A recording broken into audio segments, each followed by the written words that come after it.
रात के 9 बजे खाना बनाते बनाते अचानक निधि दौड़ते हुए अपनी सास के कमरे में गई, जो कि उस समय अपनी बहन के साथ बैठकर गप्पे लड़ा रही थी। दरअसल निधि की सास सरला जी की बड़ी बहन शांति जी कुछ दिनों के लिए उनके पास आई हुई हैं। मम्मी जी, कल ताई जी और ताऊ जी की शादी की 50वीं सालगिरह है। मुझे अभी अभी ध्यान आया। यहाँ तक कि उनके परिवार में भी शायद किसी को ध्यान नहीं है, तो क्यों ना हम एक सरप्राइज पार्टी प्लान करें। अरे बहू, आइडिया तो बहुत अच्छा है। बड़े भाई साहब और भाभी बहुत खुश हो जाएंगे और इसी बहाने मेल मुलाकात भी हो जाएगी सबकी। पूरा परिवार एक साथ हो तो मज़ा ही कुछ अलग आता है। अरे सरला, रोक, इतनी भी जल्दी क्या है? कल ही सालगिरह है और आज रात को ही याद आया है। इतना जल्दी सारा इंतज़ाम कैसे होगा?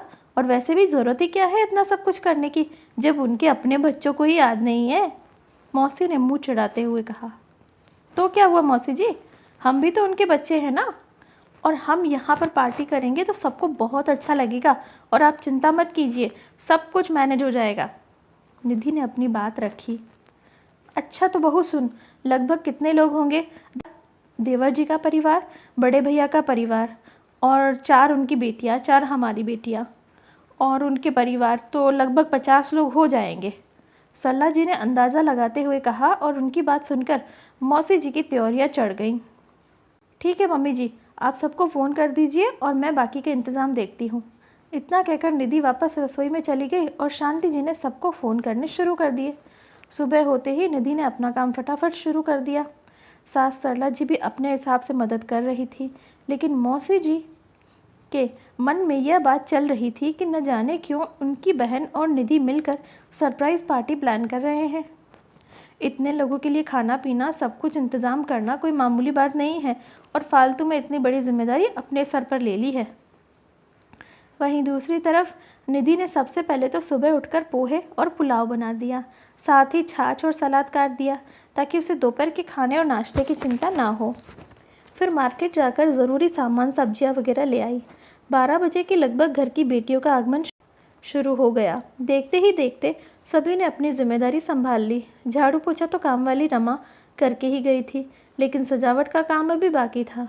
निधि की 2 ननंदें सजावट में लग गई और 2 ननंदें स्टोर रूम से ज़रूरी सामान, बड़े बर्तन आदि निकालने में लग गई। कोई सब्जी काटने लग गई तो कोई पूरियों के लिए आटा गूंथने लग गई। किसी ने चाय बनाई तो किसी ने नाश्ते का इंतज़ाम किया। देखते ही देखते 4 बजे तक सारी तैयारियां हो गई, और तो और सबके खाने के बर्तन का ढेर भी 15 मिनट के अंदर चारों बहनों ने मिलकर साफ़ कर दिया। निधि ने बर्तन खाली किए ही थे कि ननंदे रसोई में आ गई। एक ने बर्तन धोए, दूसरी ने मांजे, तीसरी ने फटाफट सूखे कपड़े से पोंछकर सेट भी कर दिए। काम कैसे हुआ पता ही नहीं चला। फिर सबने बैठकर आराम से चाय का लुत्फ़ उठाया और गपशप भी की। लगभग 7 बजे ताऊ जी और ताई जी को यह कहकर निधि के घर लाया गया कि उन्हें किसी पार्टी में जाना है, और जब वह लोग यहाँ पर पहुँचे तो उन्हें पूरे परिवार ने एक साथ शुभकामनाएं दी। यह दृश्य देखकर दोनों की आंखें भीग गई। फिर फटाफट से केक काटा गया और सभी ने डांस भी किया, गेम्स भी खेले, खाना खाया और मिलकर किचन भी साफ़ किया। लगभग 11 बजे सभी अपने अपने घर चले गए। आज मौसी जी सोच रही थी कि यह दृश्य कितना मनोरम था, लेकिन उनके परिवार में कभी ऐसा नहीं होता है, क्योंकि पहले यहाँ पर घर की बहू होने के नाते सारे काम का बोझ उन पर आ जाता था। इसलिए उन्होंने इस तरीके के मेल मिलाप को कभी पसंद नहीं किया, और फिर उनकी बहू के आने के बाद भी सारी जिम्मेदारी बहू पर आ गई, तो वह भी सब कुछ नहीं कर पाती थी। इसीलिए ऐसा मनोरम दृश्य उनके घर में नहीं होता। लेकिन अब वह समझ चुकी हैं कि अकेले बहू पर जिम्मेदारी डालने से काम नहीं चलेगा। परिवार का तो मतलब ही साथ देना होता है, तो फिर परिवार के फंक्शन की जिम्मेदारी सिर्फ बहू की क्यों? अब उन्होंने भी ठान लिया था, ऐसा फंक्शन वह भी अपने घर में करेंगी, और उससे पहले अपनी बेटियों को समझाएंगी कि परिवार क्या होता है और कैसे मिलजुल कर साथ काम करके हंसी खुशी से हर फंक्शन को एंजॉय किया जाता है। जो दृश्य आज उन्होंने अपनी बहन के घर पर देखा था, वही दृश्य वह अपनी बेटियों को भी बताएंगी और समझाएंगी, ताकि ऐसा मेल मिलाप, ऐसे हंसी खुशी वाली पार्टियाँ उनके घर पर भी हो और उनके घर पर भी बेटी और बहू के ठहाकों की आवाज़ें गूंजे। दोस्तों, सच ही कहा है किसी ने, अगर परिवार का साथ हो तो हम कुछ भी कर सकते हैं।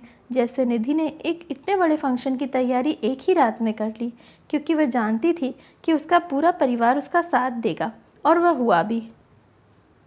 तो दोस्तों, कैसी लगी आपको निधि की यह कहानी? कमेंट करके ज़रूर बताइएगा, और इसी तरीके की बेहतरीन कहानियाँ पढ़ने और सुनने के लिए हमारा चैनल ज़रूर सब्सक्राइब कीजिएगा। धन्यवाद।